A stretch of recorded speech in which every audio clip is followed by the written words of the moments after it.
Bismillahirrahmanirrahim. Assalamualaikum warahmatullahi wabarakatuh. Baik, nama saya Rahmawati Anissa Rahim, Fakultas Syariah, Prodi Hukum Tata Negara, kelas 1C. NIM saya 1062000021. Di sini saya akan menjelaskan dan menguraikan tentang subjek hukum dan objek hukum dalam pemilihan umum. Sebelum kita beralih kepada subjek hukum dan objek hukum dalam pemilihan pilkada atau pemilihan kepala daerah, hendaknya kita mengetahui terlebih dahulu apa yang dinamakan dengan subjek hukum dan apa yang dinamakan dengan objek hukum. Subjek hukum adalah pemegang hak dan kewajiban menurut hukum dalam kehidupan sehari-hari. Yang dapat dikatakan dengan subjek hukum yaitu individual atau orang, dan badan hukum yaitu perusahaan, organisasi, dan instansi. Sedangkan objek hukum adalah segala hal yang mempunyai manfaat bagi subjek hukum serta menjadi pokok permasalahan dan kepentingan para subjek hukum. Di sini dapat kita simpulkan bahwa subjek hukum adalah pelaksana, sedangkan objek hukum adalah permasalahan dari hukum tersebut. Maka ketika kita beralih kepada subjek hukum dan objek hukum pemilihan umum, maka di sini subjek hukum terbagi menjadi 3 dalam pemilihan umum. Yang pertama yaitu peserta, yang kedua yaitu pelaksana, yang ketiga adalah tim kampanye.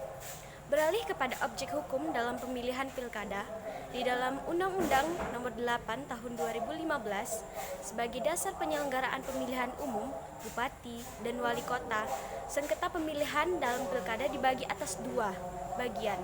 Yang pertama yaitu sengketa yang terjadi antara peserta pemilihan, yang kedua yaitu sengketa antara peserta pemilihan dengan penyelenggara pemilihan.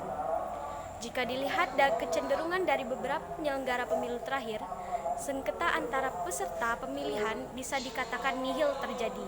Sebaliknya, sengketa antara peserta pemilihan dengan penyelenggara pemilihan cukup banyak muncul pada penyelenggara pemilu ataupun pilkada terakhir.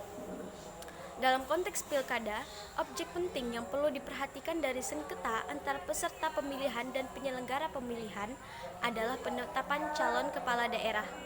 Peserta pemilihan dalam hal ini bakal calon kepala daerah diberikan ruang untuk menggugat ketetapan KPU Komisi Pemilihan Umum dalam hal penetapan calon kepala daerah hasil verifikasi berkas pencalonan.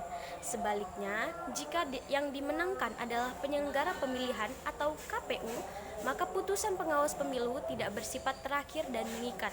Artinya, jika putusan pengawas pemilu merugikan pasangan calon kepala daerah, maka calon kepala daerah dapat melakukan upaya hukum atas putusan pengawas pemilu ke Pengadilan Tinggi Tata Usaha atau PT-TUN. Maka di sini adalah dapat kita simpulkan bahwa subjek hukum yaitu terbagi menjadi 3, peserta, pelaksana, dan tim kampanye. Sedangkan objek hukum dapat dibagi menjadi 2, yaitu sengketa yang terjadi antara peserta pemilihan dan sengketa yang terjadi antara peserta pemilihan dengan penyelenggara pemilihan. Mungkin cukup sekian dari saya yang dapat saya sampaikan. Semoga bermanfaat bagi Anda semua. Salam dari saya. Wassalamualaikum warahmatullahi wabarakatuh.